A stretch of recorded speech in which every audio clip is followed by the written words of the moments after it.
آپ کو یاد ہوگا کہ سب سے پہلے خطاب میں ہم نے قرآن کا فلسفہ شہادت سمجھا.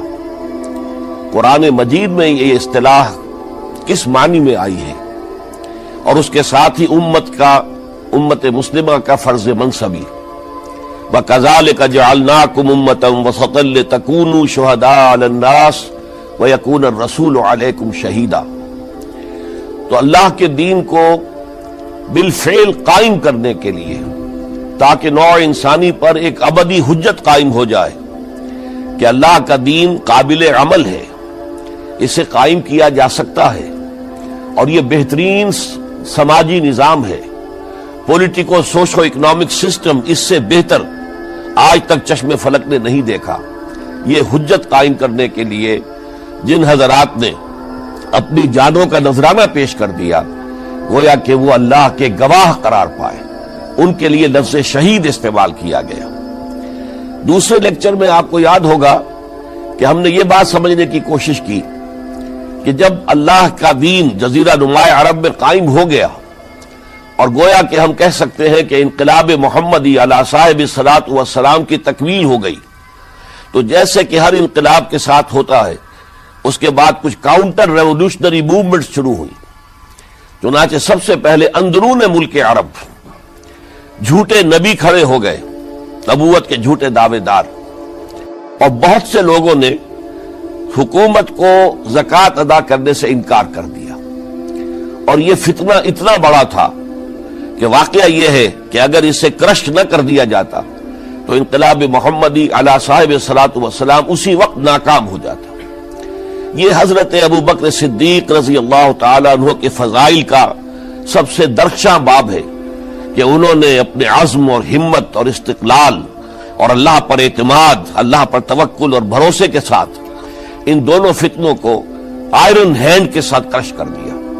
اور سال سوا سال ہی میں ان دونوں کاؤنٹر ریولوشنری موومنٹس کو ختم کر کے اس کے بعد انہوں نے جلد ہی اس نظام کا گویا کہ انچارج حضرت عمر رضی اللہ تعالیٰ عنہ کو بنا دیا کہ جو خلیفہ ثانی ہے.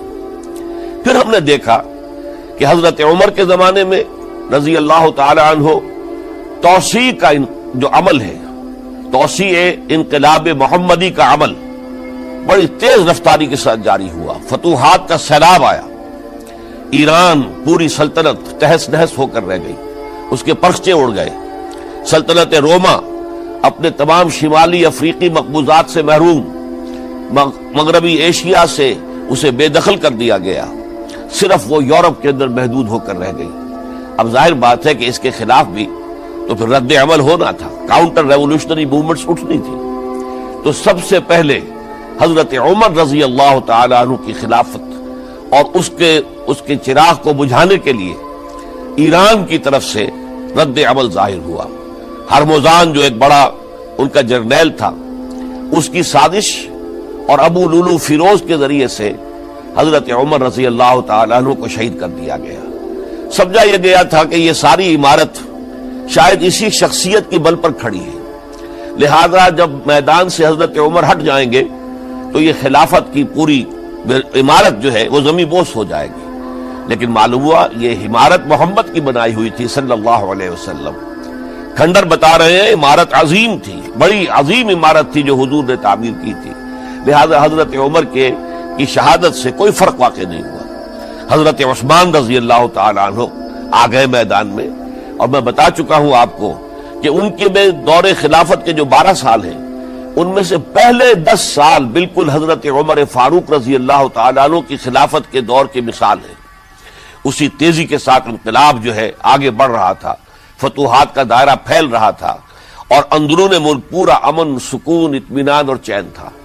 لیکن ان کی دور خلافت کے آخری دنوں میں اب یہودیوں کی طرف سے رد عمل اور ایک کاؤنٹر ریولوشنری موومنٹ عبداللہ ابن سبا کے ذریعے سے، کہ جس نے اسلام کا لبادہ اوڑھا اور منافقت کے پردے کے ساتھ وہ عالم اسلام میں داخل ہوا، اور اس نے چونکہ دیکھ لیا کہ پرانی چپقلش ہے، پرانی چشمک ہے جو قریش کے 2 بڑے قبیلوں کے مابین یا 2 بڑے گھرانوں کے مابین چلی آ رہی تھی، بنو ہاشم، بنو امیہ.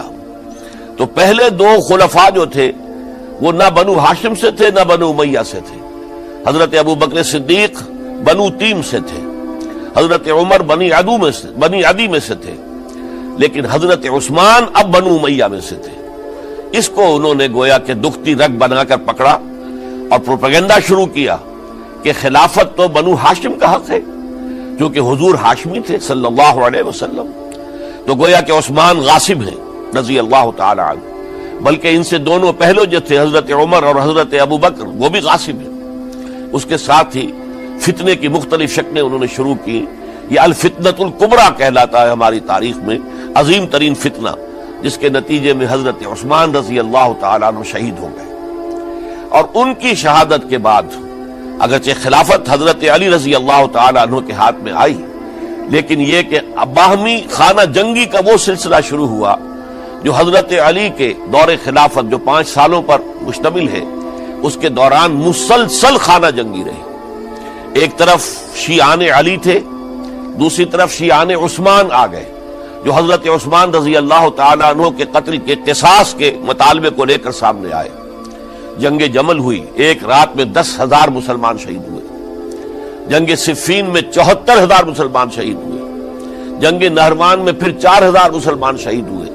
یہ شہادتیں جو چل رہی تھی یہ کس لیے چل رہی تھی کہ جو بھی عمارت خلافت کی قائم ہوئی تھی اب اسے قائم رکھا جائے. اغیار کی طرف سے جو سازشیں ہو رہی ہیں, جو حملے ہو رہے ہیں, اسے ختم کرنے کے لیے ان کا مقابلہ کیا جائے.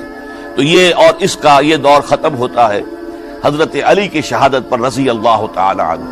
اور یہ بات نوٹ کر لیجئے کہ حضرت علی کو شہید کرنے والے وہ خارجی تھے.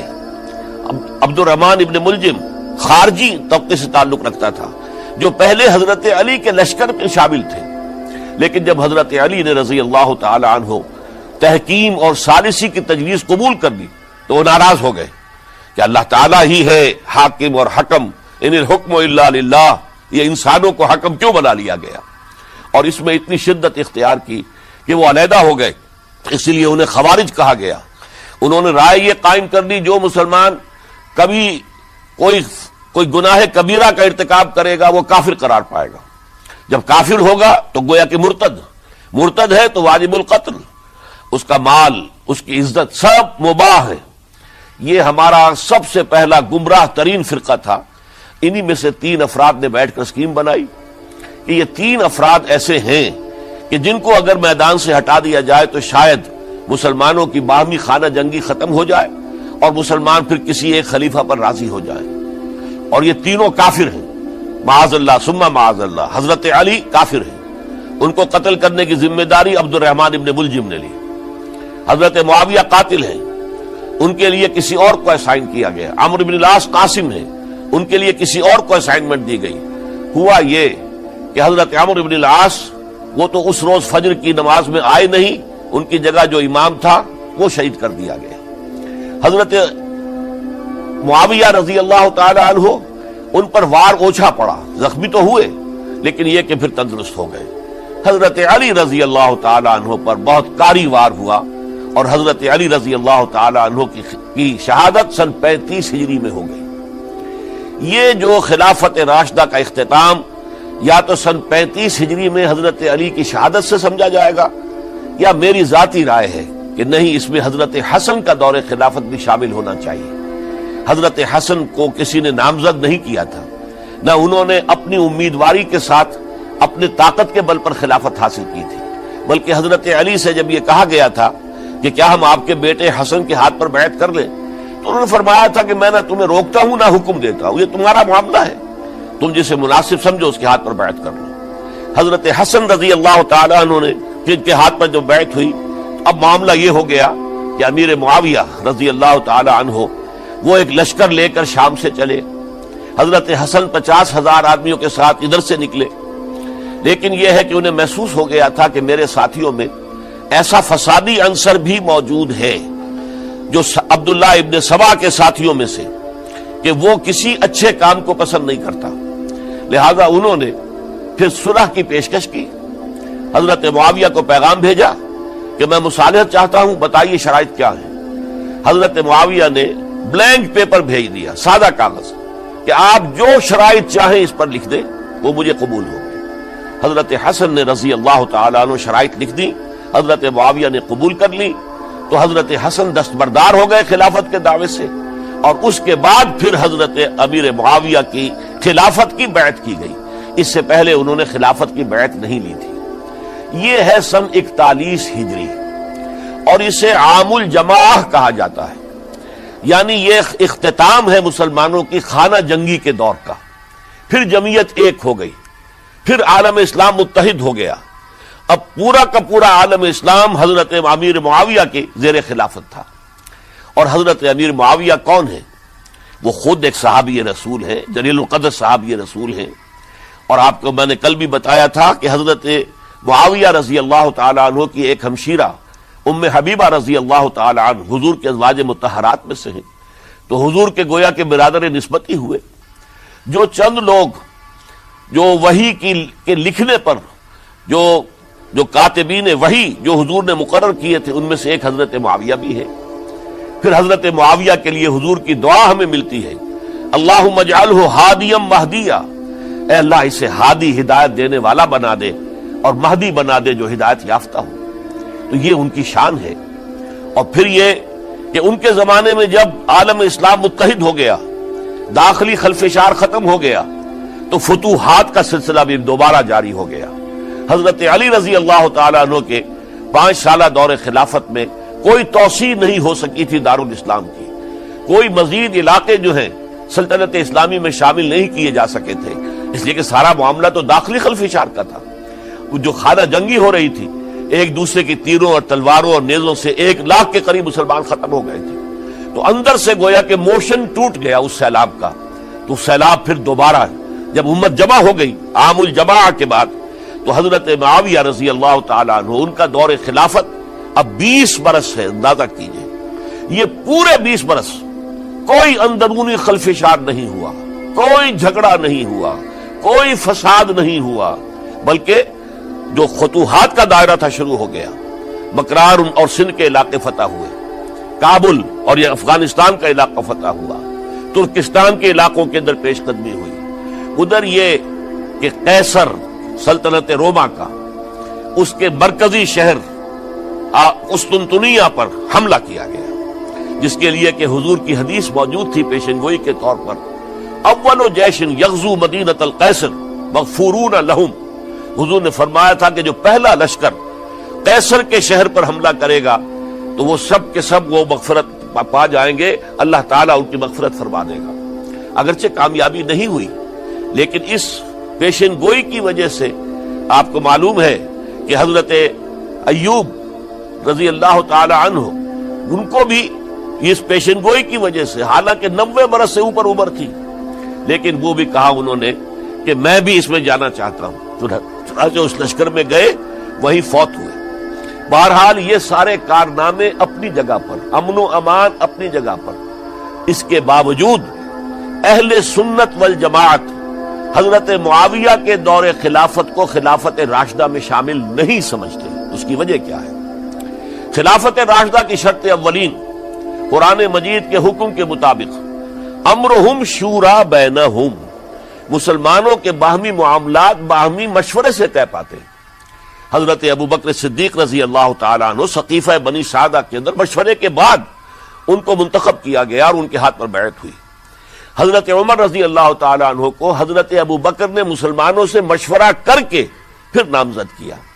حضرت عثمان کے لیے حضرت عمر رضی اللہ تعالیٰ عنہ نے اپنے جانشین کے لیے 6 افراد پر مشتمل کمیٹی بنا دی، جو بڑے سے بڑے جو اصحاب جو جن کے بارے میں کہا گیا ہے کہ جن کو دنیا ہی میں بشارت دے دی گئی تھی، جو عشرہ مبشرہ میں سے جو باقی تھے، ان کے اوپر مشتمل کمیٹی بنا دی کہ آپ لوگ طے کر لیں اور اپنے سے کسی ایک پر جمع ہو جائیں۔ اس اعتبار سے حضرت علی کے ہاتھ پر بھی جو بیعت ہوئی ہے تو وہ اہل مدینہ کے دباؤ پر ہوئی ہے، ان کے مطالبے پر ہوئی ہے۔ حضرت علی خود جو ہے وہ خلافت کے مدعی نہیں تھے، بلکہ انکار کرتے رہے، چونکہ فتنے کا دور تھا۔ حضرت عثمان شہید ہوئے تھے، مسلمانوں کے دل زخمی تھے۔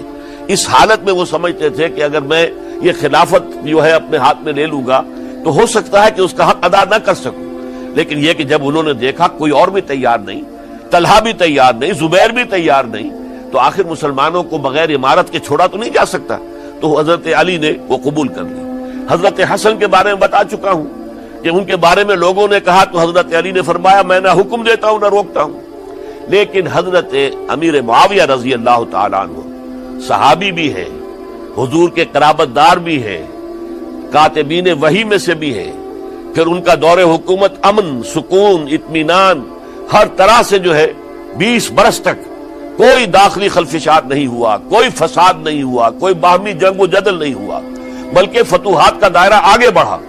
اس کے باوجود چونکہ انہوں نے طاقت سے خلافت حاصل کی، لہذا ان کے دور خلافت کو ہم خلافت راشدہ میں تسلیم نہیں کرتے، حالانکہ وہ خود راشد ہیں۔ اس لیے کہ تمام صحابہ کرام کے بارے میں سورہ حجرات میں فرمایا وَلَكِنَّ اللَّهَ حَبَّبَ إِلَيْكُمُ الْإِيمَانَ وَزَيَّنَهُ فِي قُلُوبِكُمْ وَكَرَّهَ إِلَيْكُمُ الْكُفْرَ وَالْفُسُوقَ وَالْعِصْيَانَ أُولَٰئِكَ هُمُ الرَّاشِدُونَ۔ تمام صحابہ کرام کی شان یہ ہے کہ اللہ تعالیٰ نے ان کے دلوں میں ایمان کو کھبو دیا ہے، ایمان ان کے دلوں میں رچ گیا ہے، بس گیا ہے، جم گیا ہے، اور کفر سے، فسق سے انہیں تبھی نفرت ہو گئی ہے، اور یہ سب کے سب راشدون ہیں۔ تو تمام صحابہ راشدون ہیں۔ اس اعتبار سے خود حضرت امیر معاویہ بھی راشدون میں شامل ہے، لیکن خلفائے راشدین میں شامل نہیں ہے۔ خلفائے راشدین عام طور پر تو ہم کہتے ہیں حضرت ابوبکر، حضرت عمر، حضرت عثمان، حضرت علی۔ میں نے اپنی ذاتی رائے، حقیر سی رائے عرض کی ہے، اس میں حضرت حسن کا دور بھی شامل ہونا چاہیے 6 مہینے کا، تب وہ 30 برس پورے ہوتے ہیں۔ جو حدیث میں آیا ہے کہ خلافت جو ہے وہ 30 برس رہے گی، اس کے بعد ملوکیت شروع ہو جائے گی۔ تو ملوکیت کا پہلا قدم یہ تھا کہ حضرت معاویہ نے طاقت سے بزور خلافت حاصل کی، اس لیے ان کو خلیفہ راشد ہم نہیں کہتے۔ البتہ یہ ضرور ہے کہ ان کا دور بہت پرسکون دور تھا۔ البتہ جب 10 برس گزر گئے حضرت معاویہ کے دور حکومت کو، اب میں یہاں لفظ خلافت کی بجائے دور حکومت استعمال کر رہا ہوں، جو کہ خلافت راشدہ سے ذرا اس کا فرق واضح ہو جائے، تو اس وقت ایک اور صحابی، جلیل القدر صحابی مغیرہ ابن شعبہ رضی اللہ تعالی عنہ، وہ حضرت معاویہ کے پاس آئے اور انہوں نے یہ کہا کہ دیکھیے، اگر آپ نے اپنے بعد اپنا جانشین نامزد نہ کیا تو ہو سکتا ہے پھر فسادات پیدا ہو جائے، پھر مختلف لوگ خلافت کا دعویٰ لے کر کھڑے ہو جائیں، پھر خانہ جنگی ہو جائے۔ 5 برس کی خانہ جنگی میں 1 لاکھ سے زیادہ مسلمان شہید ہو چکے ہیں، قتل ہو چکے ہیں، ہلاک ہو چکے ہیں۔ اب دوبارہ وہی دور نہ آ جائے، لہذا آپ اپنا جانشین نامزد کر دیجئے۔ امیر معاویہ ریلیکٹنٹ تھے، لیکن انہوں نے دلائل دیے، دلائل مضبوط تھے۔ انہوں نے کہا کہ اب کبار صحابہ دنیا سے رخصت ہو چکے، وہ جماعت کہ جن کی تربیت اور تزکیہ، جن کی تعلیم حضور نے خود کی تھی اور ان کو اندر سے پاک کر دیا تھا، ان کی نیتیں بالکل پاک ہو چکی تھی، کوئی نفسانیت ان میں نہیں رہی تھی، وہ جماعت تو اکثر و بیشتر اب ختم ہو چکی، فوت پا چکے، وفات ہو چکی۔ لہذا اب جو ہے اکثر و بیشتر نو مسلم ہیں جو بعد کے فتوحات کے ذریعے سے اسلام لائے ہیں، لہذا ان کے اندر نہ وہ پختگی ہے، نہ ان کے اندر وہ تقویٰ ہے، نہ تدین ہے، نہ اصول پرستی ہے۔ اسلام کی پوری تعلیمات جو ہیں وہ ان کے وجود کے اندر، ان کے شعور کے اندر گہری اتری ہوئی نہیں ہے، لہذا اب صورتحال وہ نہیں رہ سکے گی جو حضرت ابوبکر یا حضرت عمر یا حضرت عثمان یا حضرت علی کے زمانے میں تھی، لہذا آپ نامزد کیجئے۔ یہ بھی بتا دوں کہ مغیرہ ابن شعبہ کون تھے رضی اللہ تعالیٰ عنہ۔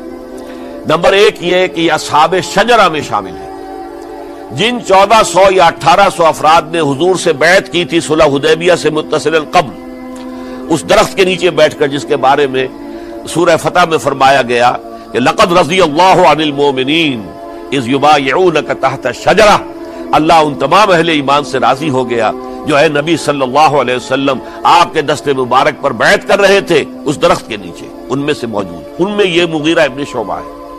پھر مغیرہ ابن شعبہ وہ ہے کہ حضرت علی اور امیر معاویہ ان کے درمیان جو خانہ جنگی ہوئی اس میں ہمیشہ حضرت علی کے ساتھ رہے، حضرت علی کے ہی وہ سپورٹر تھے، ان کے ساتھ تھے۔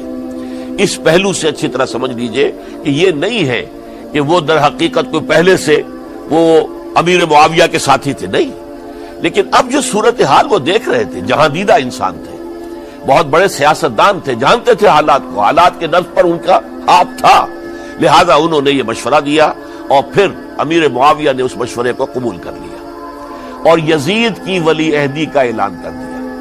یہ بالکل مڈل ہے حضرت امیر معاویہ کے دور خلافت کا درمیان۔ یہ 10 سال جب ہو گئے تھے حضرت امیر معاویہ کی خلافت کو یا حکومت کو، تب یہ معاملہ پیش آیا اور یزید کے ہاتھ پر یہ بیعت ولی عہدی تمام جو بھی مختلف گورنرز تھے ان کے ذریعے سے کہہ دیا گیا اپنے اپنے علاقے کے لوگوں سے بیعت لے لو۔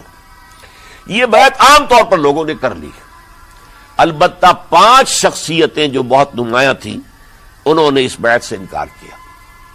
ان میں کون تھے ذرا نوٹ کیجئے۔ حضرت ابو بکر فوت ہو چکے، ان کے بیٹے عبد الرحمن ابن ابی بکر۔